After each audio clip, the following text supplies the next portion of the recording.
बिस्मिल्लाहिर्रहमानिर्रहीम। अस्सलाम वालेकुम दोस्तों, नई वीडियो में खुश आमदीद। दोस्तों, IMF के इशारे पर हुकूमत ने पाकिस्तानी अवाम की 2 वक्त की रोटी छीनने के अमल का आगाज कर दिया, जबकि IMF के इशारों पर पाकिस्तान के 3 बड़े एयरपोर्ट भी हाथ से गए।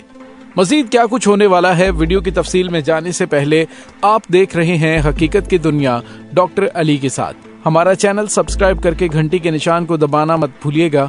इस वीडियो को ज्यादा से ज्यादा फेसबुक, व्हाट्सएप और सोशल मीडिया पर शेयर जरूर करें। शेयर और लाइक करने के साथ साथ कमेंट बॉक्स में पाक फौज जिंदाबाद, पाकिस्तान पाइंदाबाद और पाकिस्तान के गुमनाम हीरोज को सलाम का नारा कमेंट जरूर कीजिएगा। दोस्तों, IMF ने पाकिस्तान को $3 अरब के कर्ज की मंजूरी के साथ ही दूसरे जायजे के लिए शराइत भी सामने रख दी हैं और इस सिलसिले में हुकूमत के सामने ऐसे मुतालिबात रख दिए हैं जिसके बारे में इसहाक डार साहब ने और जनाब वजीर आजम साहब ने तो ये कह दिया है कि IMF के मुआहदे पर अमल दरामद न करने के बारे में सोचना भी गुनाह कबीरा होगा। और दोस्तों, यहाँ पे आपको ये बताते चलें कि अब जराए का कहना है कि IMF ने हुकूमत पाकिस्तान से रियल एस्टेट और ज़रूरी शोबे पर टैक्स आयद करने का प्लान मांग लिया है। IMF ने कहा है कि पाकिस्तान के पास प्रॉपर्टी सेक्टर और ज़रूरी शोबे से महसूलात बढ़ाने की सलाहियत मौजूद है। IMF ने कहा कि प्रॉपर्टी सेक्टर और ज़रूरी शोबे में टैक्स आयद करके महसूलात में इजाफा करें और इसके साथ ही FBR का प्लान IMF ने मंजूर किया। और जराए का कहना है कि FBR का प्लान अगर IMF ने मंजूर कर लिया तो मिनी बजट भी आ सकता है। ताहम प्रॉपर्टी सेक्टर और ज़रूरी शोबे पर टैक्स आयद करने का फैसला नई हुकूमत ने करना है। प्रॉपर्टी सेक्टर और ज़रूरी शोबे पर नए टैक्सेस आयद करने के लिए आलमी बैंक से मुआवनत ली जाएगी। और दोस्तों, याद रहे कि चंद रोज कबल पाकिस्तान को जो IMF से $3 अरब के मुआहदे की पहली किस्त $1 अरब 20 करोड़ मौसूल हुई थी।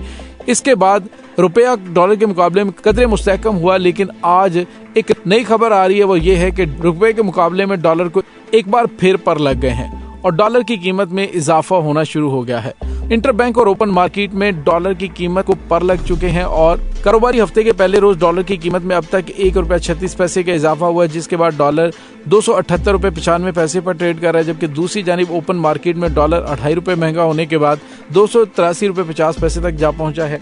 तो इससे आपको अंदाजा हो जाएगा कि आने वाले दिनों में डॉलर की कीमत भी बढ़ेगी और महंगाई में भी बेतहाशा इजाफा हो सकता है। दोस्तों, यहाँ पे आपको ये बताते चले कि अब हुकूमत ने पाकिस्तान के 3 बड़े एयरपोर्ट्स ऑपरेशन महदूद करने के लिए आउट ऑफ सोर्स करने का फैसला किया है और जराए के हवाले से खबर सामने आ रही है कि पहला एयरपोर्ट आउट ऑफ सोर्स करने के लिए इंतजामात मुकम्मल कर लिए गए हैं। दोस्तों, इस फैसले के बाद सवालात उठाए जा रहे हैं कि हुकूमत कौन से हवाई अड्डे किन शराइत पर आउट ऑफ सोर्स करने जा रही है और इस सिलसिले में कंपनियों को क्या मुश्किलात दरपेश आएंगी। तो दोस्तों, हवाई अड्डे आउट ऑफ सोर्स करने का मतलब आपको बताते चलें वो ये होता है कि एयरपोर्ट की निजकारी नहीं की जा रही। निजकारी और आउट ऑफ सोर्स में बहुत ज्यादा फर्क है। आउट ऑफ सोर्सिंग का मकसद है कि मुसाफिरों को मुल्क की एयरपोर्ट्स पर आला मयार की बैनुल-अक़वामी सहूलियात फराहम करनी है। आउट ऑफ सोर्सिंग का अमल मुसाबकत की बुनियाद पर होता है, जिसमें सबसे पहले बोली लगाने वाले को कामयाब करार दिया जाता है। इस अमल के लिए दुनिया में राज मुख्तलिफ तरीकाकार में सबसे मौजू और काबिल अमल तरीके को मेरिट पर मुंतखब किया जाता है। एविएशन हुकाम का कहना है कि एयरपोर्ट्स दूसरे ममालिक को दिए जा रहे हैं, दुरुस्त नहीं है। दुनिया के कई बैनुल-अक़वामी एयरपोर्ट्स का आउट ऑफ सोर्सिंग का निज़ाम इसी जरिए से किया जाता है। दूसरी जानिब वफाकी वजीर बराए हवाबाजी, उन्होंने कहा कि मुल्क के एयरपोर्ट्स को बरतानिया, जर्मनी, यूरोप, ब्राजील और इंडिया के शहरों दिल्ली और मुंबई की तर्ज पर आउट ऑफ सोर्स किया जाएगा।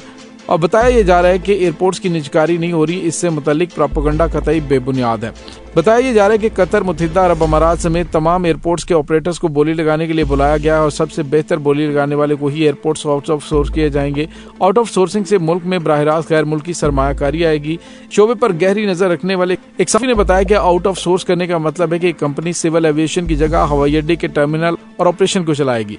इसके अलावा ये कंपनी एयरपोर्ट पर duty free, transit hotel, lounges और दूसरे कमर्शियल कारोबार को लाएगी, जैसा कि हमें खलीजी या दूसरे ममालिक के बड़े हवाई अड्डों पर नजर आता है। ये कंपनियां एयरपोर्ट्स की तामीर और मरम्मत की भी जिम्मेदार होंगी और सहूलियात में बेहतरी लाने की भी पाबंद होंगी, जिससे हवाई अड्डे पर जो अब बिल्कुल वीरान और खाली लगते हैं काफी ज्यादा बेहतरी आएगी।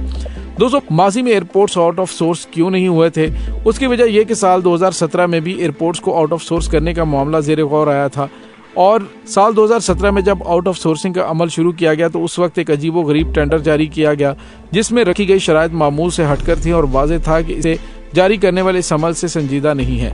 इसके बावजूद तुर्क हवाल मानली होल्डिंग की बोली मौसूल हुई थी, जो कि दुनिया के बेहतरीन एयरपोर्ट्स ऑपरेटर हैं, लेकिन उसे भी मुस्तरद कर दिया गया और सिविल एविएशन में DG आसिम सलमान के खिलाफ खुली बगावत शुरू होगी, जिसके बाद वज़ीर आज़म शाहिद खाकान अब्बासी ने उन्हें ओहदे से बर्खास्त कर दिया और उस वक्त तक मुस्लिम लीग नून की हुकूमत के हाथ पांव बांधे जा चुके थे, जिसके नतीजे में उनकी ना तो हिम्मत थी और ना ही कोशिश कि वो इस पर अमल दरामद करवाते। बहरहाल सिविल एविएशन चलाने वाले के पास ना तो एयरपोर्ट चलाने का तजर्बा है और ना ही ये इनका काम होता है। सिविल एविएशन एक निगरान या रेगुलेटर है, वो कैसे ऑपरेटर के तौर पे काम कर सकता है। अगर किसी को सिविल एविएशन से मसला होगा तो वो क्या उसके पास हल किया जा सकेगा। तो दोस्तों यहाँ पे आपको ये बताते चलें कि हुकूमत की जानिब से कहा जा रहा है और साबिक वज़ीर-ए-आज़म शाहिद खाकान अब्बासी ने कहा कि एयरपोर्ट्स आइसोलेशन में आउट ऑफ सोर्स नहीं किया जाता, इनके साथ हवाबाजी की पॉलिसी भी मुंसलिक होती है कि साथ एयरलाइंस को लाने दिया जाएगा या नहीं। दूसरा मामला PIA की जानिब से अदायगियों का होता है, कंपनियों को इससे मुतल्लिक हुकूमती जमानत दरकार होती है। इस्लामाबाद एयरपोर्ट पर वेंडर्स के मुआहदे नहीं है और इसलिए एयरपोर्ट्स का रेवेन्यू वेंडर्स से आता है। बाकी एयरपोर्ट्स पर ना ही जगह होती है और ना ही उनसे लॉन्ग टर्म मुआहदे किए होते हैं। इस वजह से वेंडर्स बाकी एयरपोर्ट पर दिलचस्पी नहीं ले रहे थे, सिर्फ इस्लामाबाद एयरपोर्ट में दिलचस्पी ले रहे थे। शाहिद खाकान अब्बासी ने बताया कि एयरपोर्ट्स में बड़ी सरमायाकारी की जरूरत है, मगर एयरपोर्ट्स बुनियादी जरूरियात नहीं रखते। उन्होंने कहा कि इस्लामाबाद एयरपोर्ट पर हजारों मुलाजमीन काम करते हैं, लेकिन वहां उनके लिए कोई बाथरूम, कैफेटेरिया या बैठने की जगह नहीं। एयरपोर्ट्स की कंस्ट्रक्शन ही खराब है, उन पर लगाए गए सामान की वारंटी खत्म हो चुकी है। बाथरूम्स में सिंक और WCs वो लगी हुई हैं जो घरों में इस्तेमाल होती हैं, ये 6 माह में खत्म हो जाती हैं। अब सवाल ये पैदा होता है कि कंपनियों को कौन सी मुश्किलात दरपेश आएंगी। तो अब्बासी साहब ने कहा कि इन एयरपोर्ट्स को संभालने में दिलचस्पी रखने वाले मतवक्को सारिफीन को दरपेश मसाइल के हवाले से कहा गया है कि कुछ कंपनियों ने मुझसे रब्ता किया और पूछा कि आप संजीदा हैं तो मैं। दोस्तों बहरहाल ये मौजूदा हुकूमत एक मखलूत हुकूमत है, ये माजी की नून लीग की हुकूमत से भी कमजोर विकेट पर खेल रही है। जिस तरह की बातें ख्वाजा साहब कर रहे हैं वो रटी रटाई कहानी 2015 से चल रही है, ना कुछ पहले ऐसा हुआ था और अभी जो कुछ होने जा रहा है उससे कहा तो ये जा रहा है कि काफी ज्यादा बेहतरी आएंगी, लेकिन देखना यह है कि इससे पाकिस्तान को नुकसान होता है या फायदा। दोस्तों यहाँ पे आपको ये बताते चलें कि पाकिस्तान के तमाम एयरपोर्ट्स सारे सिविलियन के पास नहीं होते, बल्कि कुछ एयरफोर्स के साथ मिलकर चलाए जाते हैं। तो वाज़ेह करना पड़ेगा कि जो एयरपोर्ट आउट ऑफ सोर्स कर रहे हैं वो कैसे चलेगा, क्या उसमें रनवे दे सकते हैं, क्योंकि हमारे मल्टी यूज एयरपोर्ट्स हैं जो कि सिविल सेक्टर को नहीं दिए जा सकते, जिनमें एयरफोर्स के जहाज भी आते हैं, इसलिए रनवे नहीं दे सकते। तो अब जो इन हवाई अड्डों की आउटसोर्सिंग होगी वो महदूद रह जाएगी, जिनमें टर्मिनल, बिल्डिंग और कार पार्किंग आते हैं। दोस्तों यहाँ पे आपको ये बताते चले कि सिविल एविएशन की जमीन का रेट इतना ज्यादा है कि वहाँ कोई वाइबल कमर्शियल डेवलपमेंट नहीं हो सकती। जो एयरपोर्ट के अंदर ऑपरेटर्स आएंगे वो कार्गो टर्मिनल बनाने, कैटरिंग कंपनी लाने या फिर मेंटेनेंस फैसिलिटी लाने का कहेगा। वहाँ इतनी महंगी जमीन है कि कुछ भी करना नामुमकिन है। समेत कई ऐसे मसले हैं कि अगर कोई कंपनी आएगी तो बहुत कम बोली लगाएगी और फिर आपको पैसे देकर एयरपोर्ट चलवाने पड़ेंगे, जो कि बुरा ऑप्शन नहीं है, लेकिन वो पाकिस्तान कर नहीं सकता। दोस्तों बहरहाल अब ये कहा जा रहा है कि पाकिस्तान का पहला एयरपोर्ट यानी Islamabad airport out of source किया जा रहा है और इस हवाले से जो तफसीलात सामने आ रही हैं और बताई जा रही हैं उसमें तो बाज़ लोग ये कह रहे हैं कि एयरपोर्ट्स बेच दिए गए हैं, लेकिन आउट ऑफ सोर्स करना, एयरपोर्ट बेचना या उनकी निजकारी नहीं होती। बहरहाल आने वाले दिनों में मजीद तफसीलात सामने आएंगी तो हकायक आपके सामने रखेंगे। मौजूदा सूरत हाल के बारे में आपका क्या कहना है, कमेंट सेक्शन में अपने ख्यालात का इजहार जरूर कीजिएगा। इंशाल्लाह बहुत जल्द मिलते हैं एक नई वीडियो में, तब तक के लिए अपना बहुत सारा ख्याल रखिएगा। पाक फौज जिंदाबाद, पाकिस्तान पाइंदाबाद, पाकिस्तान के गुमनाम हीरोज को सलाम, अल्लाह हफ़िज़।